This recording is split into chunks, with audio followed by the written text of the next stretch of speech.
He barely noticed the woman mopping the airport floor as he barked into his phone. Just another nobody in the background of his important life. But the next morning, her name was everywhere, and when he saw what she had done, he realized he had misjudged her in the worst way possible. And the shame that followed. It wasn't something he could scrub away. Atlanta's Hartsfield-Jackson Airport was its usual chaotic self, a symphony of rushing footsteps, barking announcements, and rolling suitcases thundering over polished tile. Gate B-17 buzzed with restless travelers, shifting from foot to foot, clutching coffee cups and tapping at their phones. Jason Whitmore stood near the window, arms crossed over his chest, an expensive Rolex gleaming on his wrist. He checked the time for the 5th time in 10 minutes. Another delay. Another inconvenience. He wore impatience like a second suit. His tailored navy blazer crisp despite the humid Georgia air clinging to the windows. As he muttered under his breath, weaving around families and couples, he almost tripped over a wet floor sign, and the woman who had placed it. A janitor mopping with slow, practiced strokes.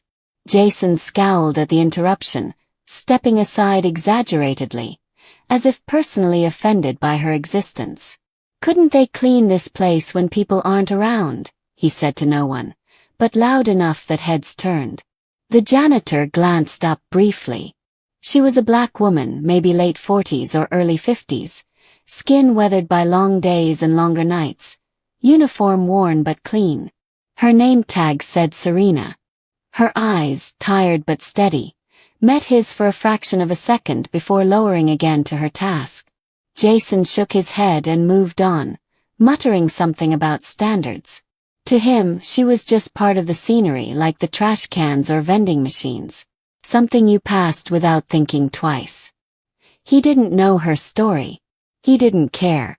He just needed to get to New York. After what felt like forever, the boarding process began.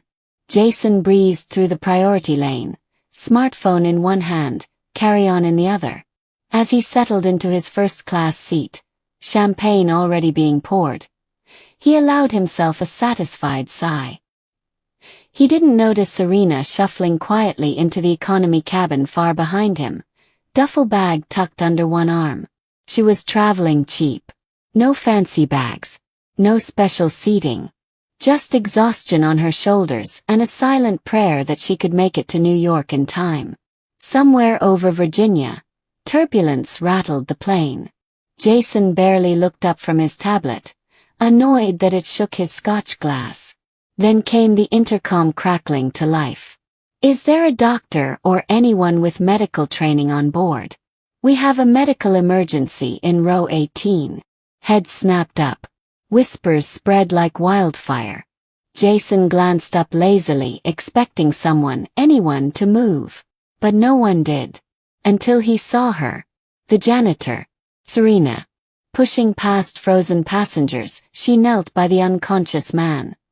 Her green uniform wrinkled from hours of work. Her hands moved fast. Checking pulse. Clearing airway. Chest compression started. Rhythmic, relentless, determined. Passengers watched helplessly. Flight attendants hovered nearby, frantic and grateful. Serena didn't panic. She didn't even hesitate. She fought for the man's life with a ferocity that no corporate meeting, no conference call, could ever match.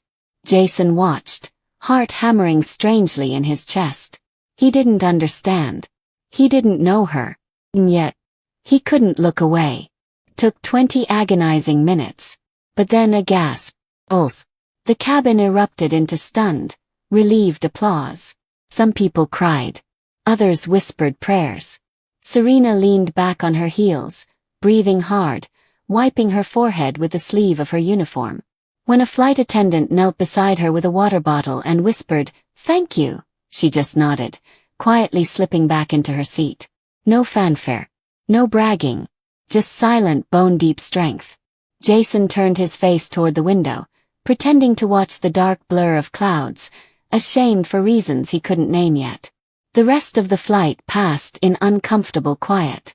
When they landed, Jason rushed off the plane, too rattled to even meet Serena's eyes as she waited patiently behind a crowd of sleepy passengers. Jason checked into his Midtown Manhattan hotel just before dawn. He tossed his bag down, stripped off his suit jacket, and collapsed onto the bed. Before sleep could claim him, his phone buzzed. An alert from CNN. Out of habit, he swiped it open. And there it was. Airport worker saves man's life mid-flight. Off-duty firefighter lauded as hero. Jason sat up so fast the room spun. He clicked the article, heart thudding. There was her picture, Serena. Still in the green uniform. Still looking humble, almost shy. But underneath her photo, the truth blazed. Serena Matthews, a 17-year veteran firefighter, was flying to New York for her youngest son's surgery. To cover expenses, she picked up extra shifts at the airport as a janitor. Last night, mid-flight, she saved the life of passenger Robert Chen after he suffered a cardiac arrest. Her heroic actions are being praised nationwide. Jason felt cold all over. He reread the article twice, the words blurring through the rush of blood in his ears. The woman he'd treated like an invisible nuisance. The woman he'd dismissed with a flick of his hand and a sneer. Had saved a man's life. Had spent years saving lives. Had risked everything quietly without asking for praise.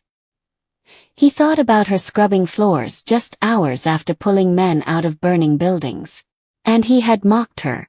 The crushing weight of shame pinned him to the bed. He sat for a long time, phone forgotten on the nightstand. The early morning light leaked through the heavy curtains, staining the room a muted gray. Jason's mind raced through every excuse he could grasp at. How was I supposed to know? She looked like just another worker. But every excuse crumbled under the truth. He hadn't wanted to know.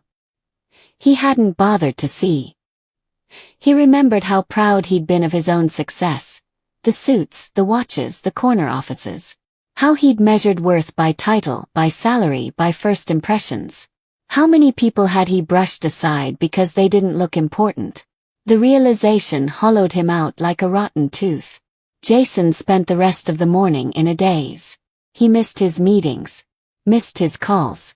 Instead, he searched for Serena Matthews online. News stories piled up. Interviews, testimonials from families she had saved. Colleagues praising her bravery and humility. He found a fundraiser page for her son's surgery. Without hesitation, he donated, anonymously, enough to cover the medical costs 3 times over. But it didn't make him feel noble. It didn't make the shame easier to bear. Because the truth wasn't about money. It was about respect. Respect he had failed to show when it actually mattered. He thought about writing her a letter, something heartfelt, sincere. But what would he even say? Sorry I didn't treat you like a human being until I found out you were a hero? Even the apology sounded selfish. In the end, he realized. Maybe she didn't need his apology. Maybe what she needed, what the world needed, was more people who looked closer, who saw deeper, who respected first, not last. Jason didn't become a perfect man overnight. He still caught himself judging people by their clothes, their jobs, their faces. But every time he did, he remembered Serena. He remembered that strength doesn't always look the way we expect. That heroism can wear worn boots and a tired smile. That true value isn't worn on the outside.